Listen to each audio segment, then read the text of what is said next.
Resiliency comes from genuine empathy. Not just, I can walk a mile in your shoes, but I will sit in this muck and mire with you. True interpersonal connection and love. Love is the greatest force in the world. It has brought down empires, built new ones. It's fatal, but it also gives life. Without it, the world would have ended a long time ago. But how do people experience complex trauma and come out okay sometimes, and others not so much? Being resilient means getting a new chance. Being resilient means tragedy becomes triumph. Yet, how do we teach resilience? How do we instill it into our children? I have an amazing 6-year-old little boy, and just like this photo, he's my little Superman. I hope he survives anything life throws at him, and not merely survives, but thrives and does so with some passion, some compassion, some humor, and some style, to quote the late, great Maya Angelou. Resiliency is defined by all these different words. I personally like that last word best, buoyancy. Ability to stay afloat no matter what storms come, my dictionary. I was born in Dallas, Texas, and my family moved to Keller, which is a small, safe, quiet suburb of Fort Worth, Texas, when I was 5 years old. I'm the youngest of 6 children. My parents have been married 55 years today. The same year we moved, my oldest brother, Brian, committed suicide, and life began to change for me. My family recovered the best they could, though, and as I matured, I had a mostly normal childhood. I was a soccer player, a cheerleader, but at the age of 14, I was raped. That moment filled me with shame and guilt because I had snuck out, so I blamed myself and never told anyone. Being a teenage girl is hard on everyone, much less when you're walking around carrying pain from unresolved trauma. A short time later, I began to cope with drugs and ran away from home at the age of 17. I bounced around a while, living with whoever would take me in, stealing food in order to eat, and sleeping wherever I could, until I met this guy who seemed really nice, and I thought he was cute. So I decided to move in with him, only to realize the next day what intentions he had for me. I was driven in a car to Harry Hines Boulevard in Dallas, Texas, and told exactly how to ask people if they wanted to have sex with me and exactly how much money I had to charge them. I was terrified and in shock. My entire world flipped upside down on top of me. I should have been a sophomore in high school, but here I was faced with this decision, knowing that if I disobeyed them, I may die down there. So I obeyed. That one day turned into the next 10 years of my life. Once, I thought I was escaping, but I ran into the arms of another man who would turn around and abuse me and exploit me all over the country. I wasn't able to get away until the federal authorities finally became involved.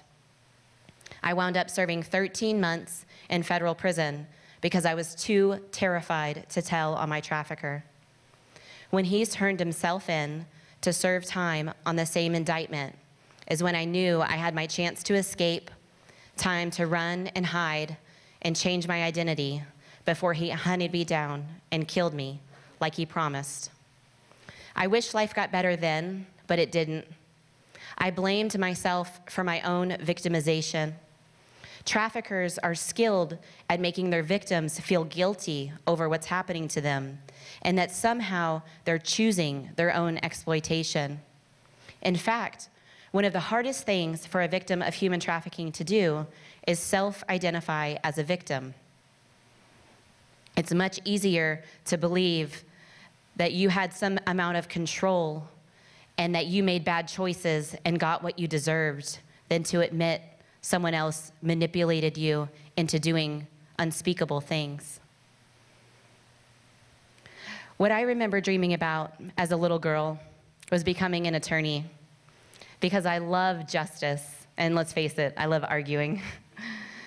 But also becoming a comic book artist, because I love laughing and being funny. I even remember wanting to become a physical therapist, because I loved helping other people get whole again. When victims of human trafficking come through our doors, they come through terrified of facing what they don't know, terrified of navigating a world that seems foreign to them. The woman standing in front of you today has been arrested at least 10 times. I have a federal felony. I have been raped more times than I care to count. I have been robbed at gunpoint. I have been strangled with a gun to my head. I am a high school dropout, only getting my GED because a federal prison made me. I was horrifically abused, physically, verbally, and emotionally for more than a decade of my life. I was starved at one point. I owe the IRS $250,000 and have about $500,000 of debt in my name due to my trafficker. So when I thought about running, what was I running to? The women I get to serve today face many of these same barriers in almost every area of life. They come through our doors terrified. I remember the first day that I walked through our door.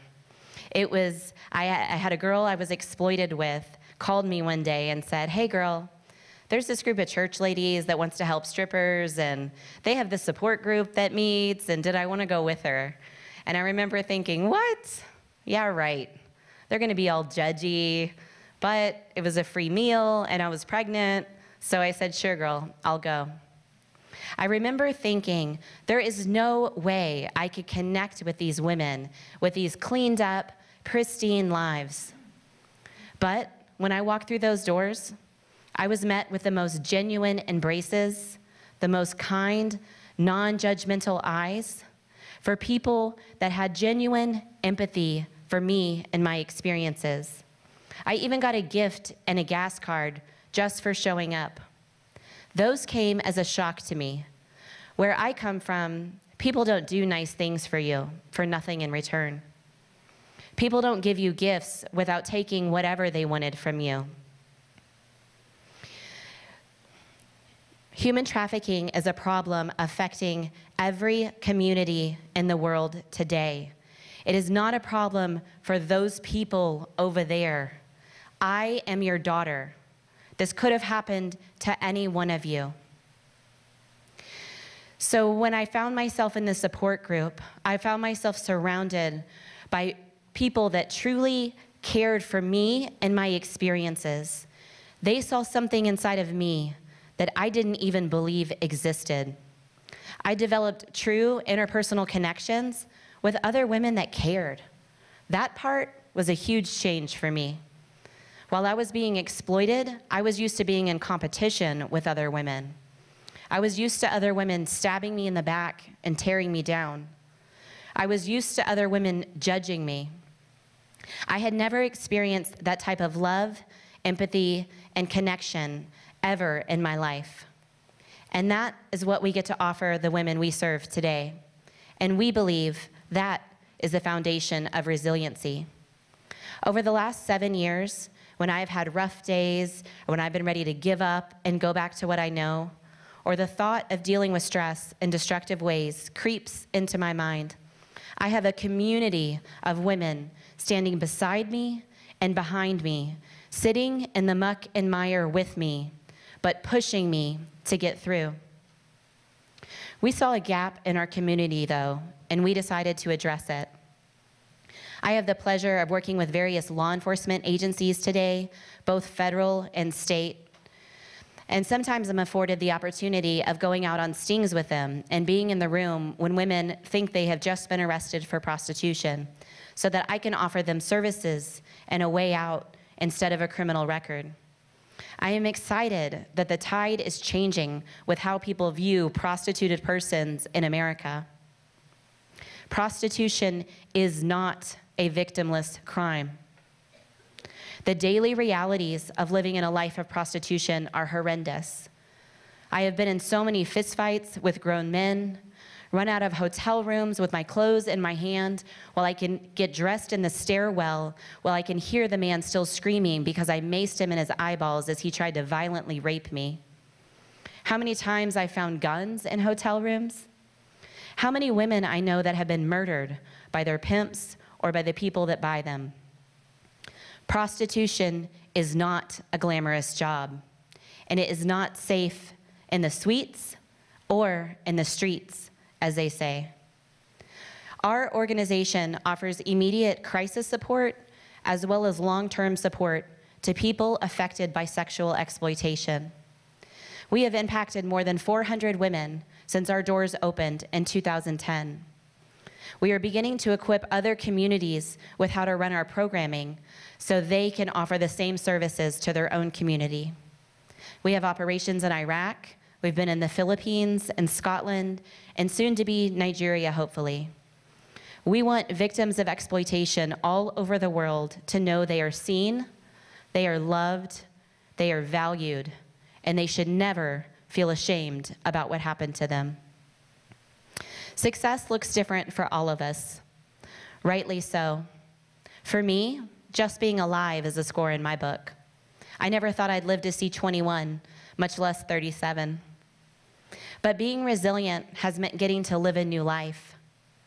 Being resilient has meant finding pleasure helping other people using my pain. Being resilient means finding enjoyment in small things and getting to raise my handsome little boy so that he never becomes a part of the problem. I believe when you sit with people in their time of need, that it changes you. When you connect with people that you'd never meet in your daily life and sit down and hear them, truly hear them, it changes you. It is much easier to sit far back and judge or not relate because you can never imagine what they have experienced in your own life. It takes intention to sit and listen and feel what they must have felt. This world is not going to change unless we do just that. People will go right on being abused and exploited all over the world unless we stand up and say, no more. If we're not teaching our children about other people's plights in life and ways they can help those that are less fortunate, then we're raising a self-absorbed generation that will change nothing. Helping others turn tragedy into triumph is messy and hard, but the rewards of helping just one person affects generations and communities. All the help I have received over the years has allowed me to train tens of thousands of law enforcement, social workers, and community members across the country on this issue. It has allowed me to use my pain to relate to others so they no longer feel ashamed or embarrassed by what happened to them. It has allowed me to rise out of the temporary poverty I had to choose by escaping exploitation. It has allowed me to receive multiple awards and be featured on TV several times. It has allowed me to become a better mommy to my son.